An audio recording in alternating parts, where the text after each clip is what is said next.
Today, I'm baking something special. You have been asking for this recipe, so here it is.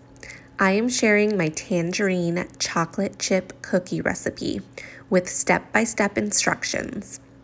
These might be the best chocolate chip cookies I've ever made, and the secret ingredient is tangerine zest straight from my backyard.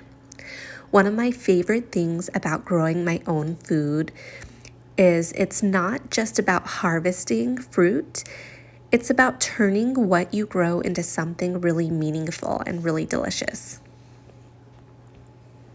Welcome to Sweet Poppy Homestead. For those who don't know me yet, my name's Jess.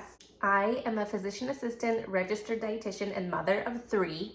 I grow lots of food here on our edible landscape in the suburbs, with the goal of eventually replacing the grocery store by producing enough produce and eggs on our small 1/4 acre lot here in Southern California. You can check out this video here on where I'm at with my goal of replacing the grocery store with our edible landscape.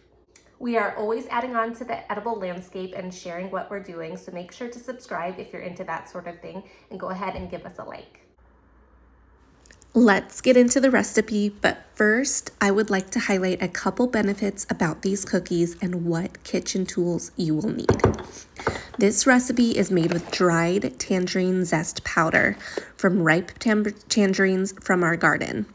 I made this video on our tangerine harvest and how to make dried tangerine zest powder, and I will link it here for you if you are interested. You will need zest powder for this recipe, so if you do not have it, please watch the zest video first, as homemade zest powder is so worth it. If you are growing your own citrus, I highly recommend making your own citrus zest. You get a tastier, more aromatic zest and more antioxidants because it will be fresher and picked ripe, as store-bought citrus usually comes in a wax coating and are picked prior to being ripe. Adding the zest adds some healthy antioxidants to this cookie, and antioxidants help protect your body in multiple ways. Another benefit to this recipe is that it contains healthy fats. I used avocado oil instead of butter in this recipe because to me it tastes better, and it has unsaturated healthy fats that contain omega-3s that promote brain functions, lower cholesterol levels, reduce inflammation, and protect against dry eye diseases. I made this avocado oil myself from our bacon avocados in our edible landscape. Here's a video on how to make cold pressed avocado oil that I will post here if interested. All right, let's get into the recipe. So first we're gonna go over the items that you will need to have, and then the ingredients that you will need to have. So starting off, you will need a KitchenAid mixer with a bowl attachment. And then these are the 2 attachments you will want. You will want the whisk and this paddle. You will also need a mixing bowl for the dry ingredients, measuring spoons and measuring cups, and you will also need a liquid measuring cup. They're a little bit different on sizes, so you do want one for dry and for liquid. You will need a spatula and a spoon. And last but not least, you will need a baking tray. I will list all the items I'm using below in the description. For ingredients, you will need dry tangerine zest powder. You can always substitute in a different kind of citrus if you'd like. I do have a variegated calamansi that I want to get a lot of the peel from and grind up into a powder because that peel is actually sweet. So if you want to learn more about the calamansi, I'll leave this link here. It's a great plant or tree to grow in containers. All-purpose flour. Sugar, you want the regular granulated sugar and brown sugar. And if you don't have brown sugar, I'll show you what I do to make it as I'm making the recipe. It's really easy. You'll need 1 large egg. This one is from one of our chickens, Dottie, so thank you, Dottie. You'll need vanilla extract. If you'd like me to do a video on how to make vanilla extract, please let me know in the comments below. Your favorite chocolate chip or chocolate chunk of choice. Avocado oil, this I made myself from our backyard tree. baking soda. And if you're wondering why I have such a large thing of baking soda, we use this for so many things. We make a lot of our own cleaning products. I use it as a deodorizer for our carpet. I do a lot of baking and cooking. So it does a lot of things. You can also do a lot of arts and crafts, like science experiments for kids. And it's just nice to have on hand. So if you're wondering where I got this large one, this is from Costco. You'll also need salt.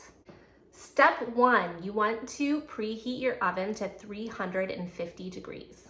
Step 2, you're going to gather all your dry ingredients. I like to put all the dry ingredients in the mixing bowl, and I like to put all the wet ingredients in this one, and then I mix them together. So let's get the flour first. You will need 1 cup and 2 tablespoons of flour. So I just like to kind of siphon it off with a butter knife. So here's our 2 tablespoons. And we have 1 cup of flour. And this is the all-purpose flour. Next, we're adding 1 tablespoon of our zest of choice. This one is Tangerine, and it doesn't have to be exact. You can add a little more if you would like. Then half a teaspoon of salt. Next, we'll need 1 teaspoon of the baking soda. If you have a sifter, then definitely use it here. I do have one, but I like to just kind of mix it by hand. I'm incorporating that air by just lifting everything up and mixing it together. And I can tell when it's thoroughly mixed together when I see that the tangerine zest is pretty consistently everywhere and not just bunched up in one little side of the bowl. Dry ingredients are ready to go. Let's move on to the wet ingredients. You're going to add 1 large egg right into the bowl.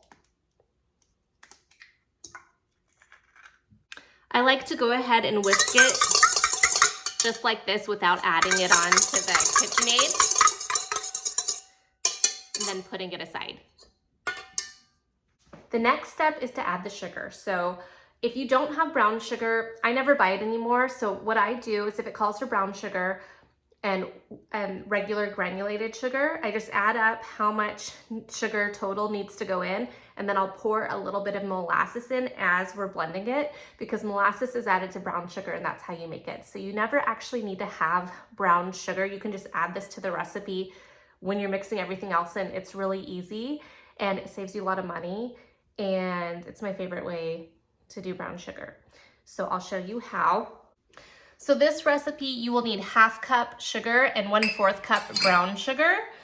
And I'm just gonna add those both together. But if you have the brown sugar, go ahead and you can add that in. So here's the 1/2 cup, here's the 1/4 cup. All right, to make it the brown sugar, we're adding in the molasses. It's very slowly coming out. And this is nice because you can choose how much you want. All right, let's blend this up. And so you can choose if it's light or dark brown sugar by how much molasses you put in. All right, the sugar is creamed. Next, we'll add in 1 tablespoon of vanilla extract.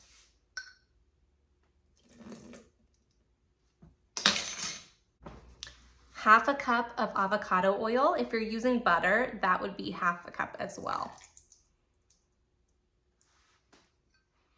If you do have almond extract, 1 tablespoon of that would be really good in this too. That part's optional. I do it sometimes. I don't have any today, but highly recommend. It's really good. All right, let's mix up the wet ingredients.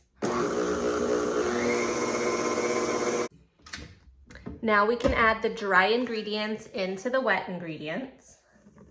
Make sure you get all of it. Give it a little tap so everything comes out. And let's mix this together.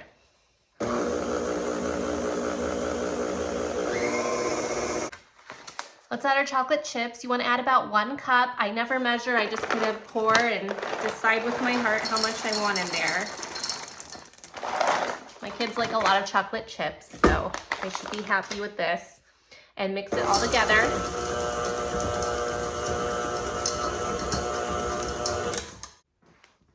So it should look something like this. So it will look like traditional cookie dough batter, but it has this beautiful orange hue to it, and you can see the little specks of the dried powder in it. So next we're gonna put it on our baking tray. So I like to take a large spoon and just fill it up like this. And then I'm going to put it directly on the tray. But to do so, I'm just going to scoop it off with a knife. So it looks like that. All right, cookies are on the tray. I do have a little bit left. I'm gonna save this for something else. But let's put these in the oven. You want it at 350 degrees for 10 to 12 minutes. Once you remove it from the oven, the cookies need to cool down, so wait at least 5 minutes before removing from the tray, and then you get these delicious cookies. So this one's still warm. It smells so good. I'm smelling the tangerine and just all that cookie. So you see how it's this beautiful orange hue.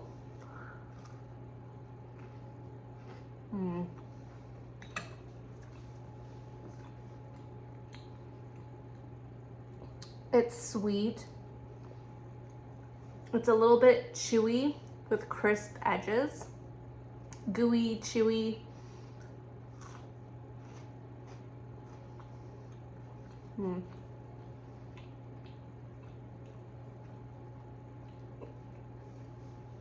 Everything you want in a cookie. Make sure to try this. We do have the recipe on my website. I'll list it here and I'll put it in the description below. This is what I love about having a backyard food forest. It's not about growing food, it's about creating something from it. Simple ingredients grown at home, turned into something really special. If you're growing citrus, definitely try this. And if you're building your own food forest, this is a sign to start using what you grow in new ways. Now is a good time to check out one of my edible landscape harvest videos. Like and subscribe and comment below. I would love to hear what you think of these cookies and if you would like more harvest recipe videos like this. I'll see you in the next one. Bye.